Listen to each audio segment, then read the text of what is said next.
नमस्कार दोस्तों, आपका स्वागत है हमारे यूट्यूब चैनल राधा RKS में। आज हम आपके लिए एक बहुत ही सच्ची घटना लेकर आए हैं, तो चलिए जानते हैं। एक समय की बात है, मुंबई में रीता नाम की एक लड़की थी। उसका शादी मुंबई के ही रजत नाम के लड़के के साथ होता है। रीता धार्मिक प्रवृत्ति वाली लड़की थी, लेकिन उसका पति बहुत ही दुष्ट था। वह रीता को बिल्कुल भी पसंद नहीं करता था और उसे बहुत सताता, मारता और गालियाँ देता था। रीता की सास भी रीता को बहुत सताती थी और घर का सारा काम उसी से कराती थी। रीता चुपचाप घर का सारा काम किया करती थी। रीता पढ़ी लिखी लड़की थी, यहाँ तक कि वह कॉलेज की टॉपर थी, लेकिन वह अपने परिवार वालों से हार चुकी थी। उसके माँ पापा भी उसका साथ देने से इनकार कर चुके थे। रजत मुंबई में ही एक बहुत बड़ी ऑफिस में काम किया करता था। रजत का अपनी ऑफिस की एक लड़की लीना के साथ अफेयर था। एक दिन रजत अपना खाना घर में ही भूल जाता है, तो रीता की सास उसे खाना लेकर उसे ऑफिस भेज देती है। रीता ऑफिस पहुंचती है तो उसे वहां अपने बचपन का दोस्त रमन मिल जाता है, तो रीता उससे बातें करने लगती है। उसकी बचपन की यादें ताज़ा हो जाती हैं। रीता और रमन हंस हंस कर बातें कर रहे थे, तो रजत की कैबिन में भी आवाज़ें जाती है। रजत बाहर आता है। वह रीता को वहाँ देखकर आग बबूला हो जाता है। वह रीता को पकड़कर वहाँ से ले जाता है और कहता है कि तुम यहाँ क्यों आई हो गंवार की तरह। वह लड़खड़ाते हुए शब्दों में कहती है कि आप खाना खाए नहीं थे, इसलिए मैं आपके लिए खाना लाई हूँ। रजत कहता है, मैं भूखा मर जाता तो अच्छा था, शर्म से मरने से। और कहता है, तुम अब यहाँ से जाओ और आज के बाद कभी भी मेरा ऑफिस ना आना। रीता रोती रोती घर चली जाती है, लेकिन उसका कान का एक झुमका कहीं गिर जाता है। वह घर आती है तो उसकी सास उसे झुमका के लिए बहुत मारती है और कहती है कि तुमने सोने के झुमके गुम कर दिए। वह कहती है कि तुम्हारी माँ ने कभी सोने पहनने को नहीं दिए ना, इसलिए तुम पचा ना सकी। और रीता की सास रीता के दूसरे कान के झुमके नोच लेती है, जिससे रीता के कान में घाव हो जाता है। इतने में रजत के बॉस उसके घर आ जाते हैं और वह झुमका रीता की सास को वापस करते हैं। अचानक वह देखते हैं कि रीता के कान से खून निकल रहे हैं। वह रीता से पूछते हैं कि रीता, तुम्हारे कान से यह खून कैसे निकल रहा है।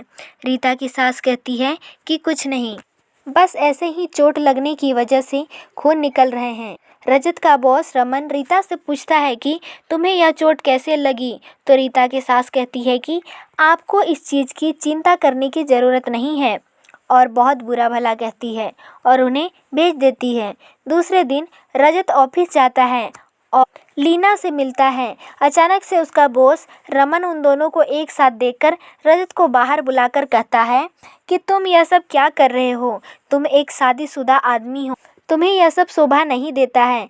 रजत कहता है कि सॉरी सर, आप इन मामलों में ना पड़े तो ज़्यादा बेहतर होगा, क्योंकि लीना को मेरे बारे में सब कुछ पता है। रमन कहता है कि क्या रीता को इस बारे में पता है।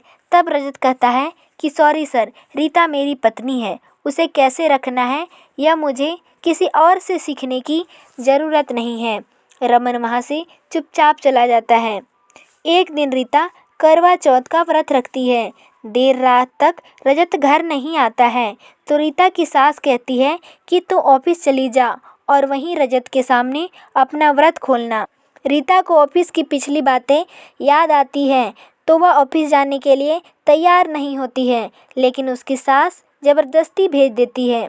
रीता रजत की ऑफिस चली जाती है। वह रजत को लीना के साथ देखकर हैरान हो जाती है और उसका सारा पूजा का सामान गिर जाता है। अचानक रजत उसे देखता है और कहता है, मैंने तुम्हें ऑफिस आने से मना किया था ना।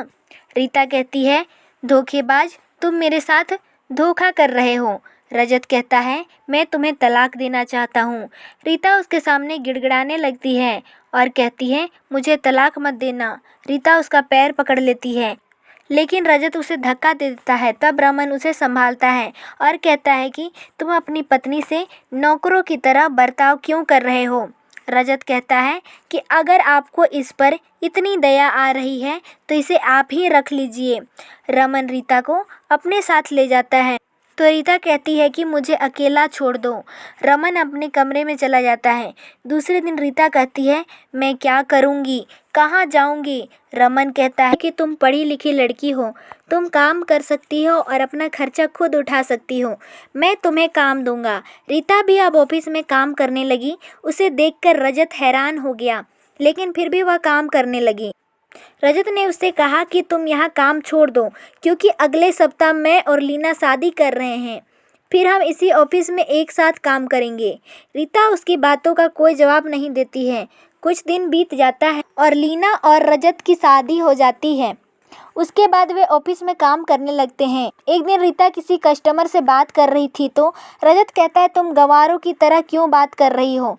रीता उसे बहुत ही फटकारती है। तब रजत कहता है कि तुम्हारे मुंह पर जबान भी आ गए, और वह रीता को कहने लगता है कि यह सब बॉस के साथ रहने का नतीजा है, और वह रीता और रमन के बारे में बहुत ही गलत गलत बातें बोलने लगता है। बॉस आकर उसे डांटने लगता है। तब रीता कहती है, इसे जितना बकवास करना है करने दो, क्योंकि आज मैं बहुत खुश हूँ और मैं सबके सामने कहती हूँ कि हाँ, मैं रमन को पसंद करती हूँ। तो क्या कर लोगे मिस्टर रजत। और रीता रमन से कहती है, क्या रमन, तुम मुझसे शादी करोगे। रमन खुशी से कहता है, हाँ करूँगा। फिर सभी लोग तालियां बजाने लगते हैं।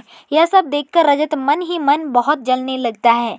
कुछ दिन बाद रीता और रमन शादी कर लेते हैं और वे शादी की छुट्टियां मनाने विदेश जाते हैं। 2 महीने बाद वे लोग लौटते हैं।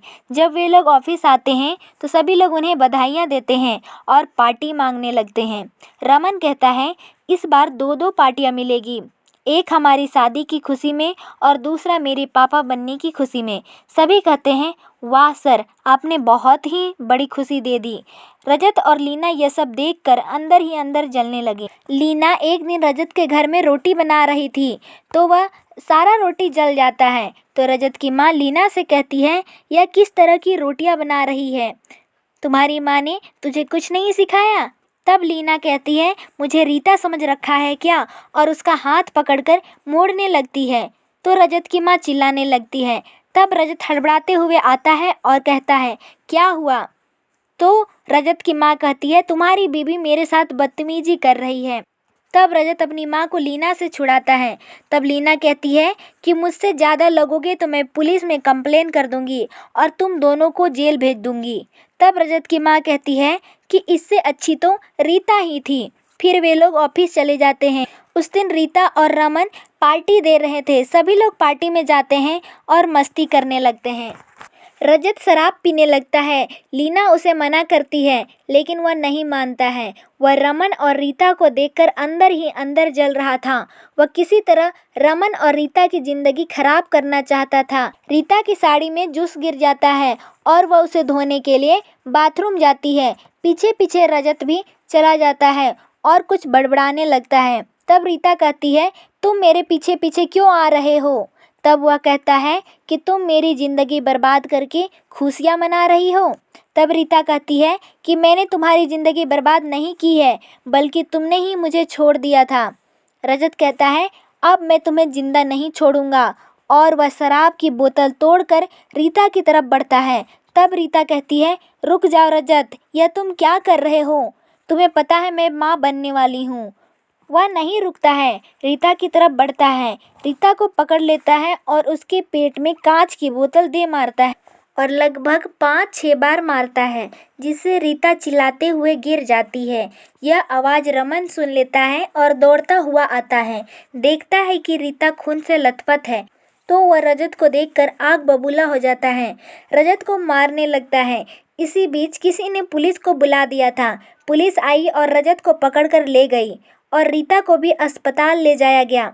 डॉक्टर ने रमन को बताया कि रीता का बच्चा मर गया है और रीता की हालत भी बहुत गंभीर है, उसके बारे में भी कुछ नहीं कह सकते हैं। रमन बहुत परेशान हो गया और पुलिस से बोला कि रजत को कड़ी से कड़ी सज़ा मिलनी चाहिए। पुलिस ने कहा, आप फिक्र ना कीजिए, उसे हम कड़ी सज़ा दिलाएंगे। इतने में डॉक्टर आता है और कहता है, हम आपकी पत्नी को नहीं बचा सके। यह सुनकर रमन बहुत टूट जाता है। कुछ दिन इस तरह बीत जाते हैं, लेकिन रमन रीता को नहीं भूल पाता है। वह एक बच्चा गोद ले लेता है और रीता की यादों के साथ जीने लगता है। तो यह थी आज की कहानी। यह एक सच्ची घटना है। यह आपको कैसी लगी कमेंट में ज़रूर बताएं। धन्यवाद।